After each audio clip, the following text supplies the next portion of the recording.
பிரதமர் அவர்களே எங்ககிட்ட மகிழ்ச்சியோடு பேசினாரு. இந்த மகிழ்ச்சியான சந்திப்பை பயனுள்ள சந்திப்பாக மாற்ற வேண்டியது மாண்புமிகு பிரதமருடைய கையில் தான் இருக்கு.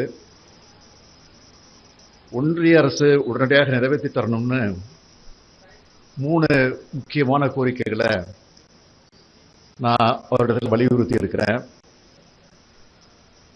தலைப்புச் செய்திகளாக நான் சொன்னாலும் அதனுடைய சாராம்சங்களை முழுமையா தெளிவா எங்கள் கோரிக்கைகளை நாங்கள் எழுதி அவரிடத்தில் ஒப்படைச்சிருக்கிறோம். தலைப்புச் செய்திகளாக நானும் உங்களிடத்தில் சொல்ல விரும்புவது, முதல்ல சென்னை மெட்ரோ ரயில் திட்டத்தோட முதல் கட்ட பணிகளை ஒன்றிய அரசும் மாநில அரசும் இணைந்து செயல்படுத்தின மாதிரியே 2வது கட்ட பணிகளை செயல்படுத்தணும் என்பது தமிழ்நாட்டோட நிலைப்பாடு. இந்த 2வது கட்ட பணிகளை காலதாமதமின்றி மேற்கொள்வதற்காக 2019ஆம் ஆண்டு மாநில அரசோட நிதியிலிருந்து கடன் பெற்றும் பணிகள் துவக்கி பின்பு ஒன்றிய அரசோட இணைஞ்சு செயல்படுத்தும் திட்டமாக செயல்படுத்துறதுக்கு ஒப்புதல் பெறப்பட்டதற்கு முடிவு செய்யப்பட்டது. மாண்புமிகு ஒன்றிய உள்துறை அமைச்சர் அவர்கள் இதனை ஏற்றுக்கிட்டு 2020ஆம் ஆண்டுல இதுக்கு அடிக்கல் நாட்டி பணிகளை துவக்கி வைக்கப்பட்டுச்சு. மாண்புமிகு ஒன்றிய நிதி அமைச்சர் அவர்கள் இதற்கான ஒன்றிய அரசோட நிதி ஒதுக்கப்படும் 2021-22ஆம் ஆண்டுக்கான வரவு செலவு திட்டத்தில் அறிவிச்சாங்க. இதைத் தொடர்ந்து ஒன்றிய அரசோட திட்ட முதலீட்டு வாரியம் இதற்கான ஒப்புதலை 2021ஆம் ஆண்டே வழங்குச்சு. இந்த பணிகளுக்கு இதுவரை 18,564 கோடி ரூபாய் செலவிடப்பட்டிருந்தாலும் இதுவரைக்கும் ஒன்றிய அமைச்சரோட ஒப்புதல் வழங்கப்படாத காரணத்தினால இதுக்கான ஒன்றிய அரசோட நிதி தமிழ்நாடு அரசுக்கு வழங்கப்படலை. இதனால மெட்ரோ ரயில் திட்ட பணிகளில் தொய்வு ஏற்பட்டிருக்கு. எனவே தாமதமின்றி இந்த நிதியை உடனடியாக வழங்கப்பட வேண்டும்னு நான் கேட்டிருக்கிறேன்.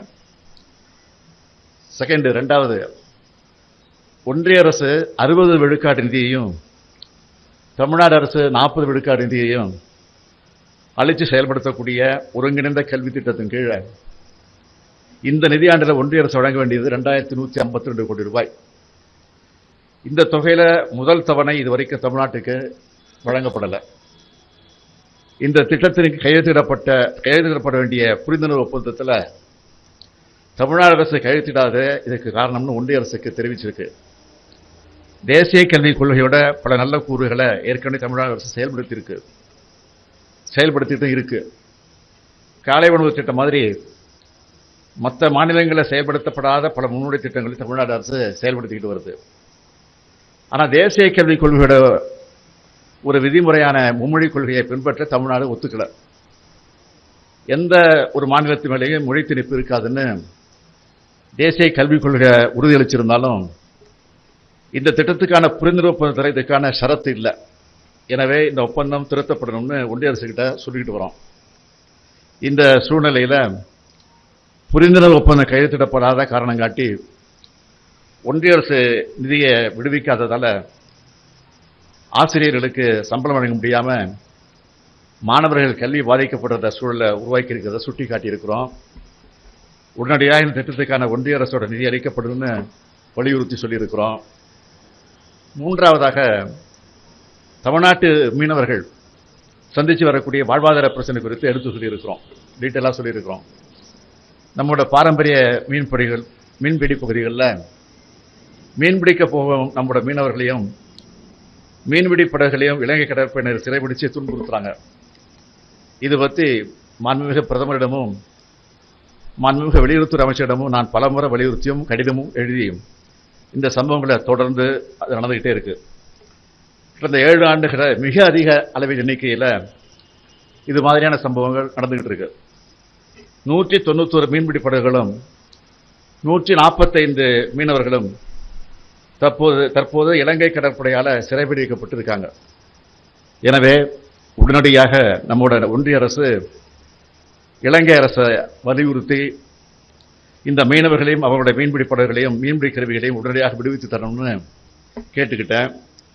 அடுத்த மாதம் கொழும்புல நடைபெற இருக்கக்கூடிய இந்திய இலங்கை நாடுகளுக்கான இடையான கூட்டுக்குழு கூட்டத்தில் இதை பற்றி விவாதித்து இதுக்கு ஒரு உடனடியாக தீர்வு காணப்பட வேண்டும் என்று வலியுறுத்தி இருக்கிறோம்.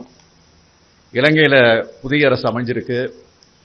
புதிய அதிபர்கிட்ட இந்த கோரிக்கையை இந்திய ஒன்றிய அரசு வைக்கணும்னு வலியுறுத்தி இருக்கிறேன்.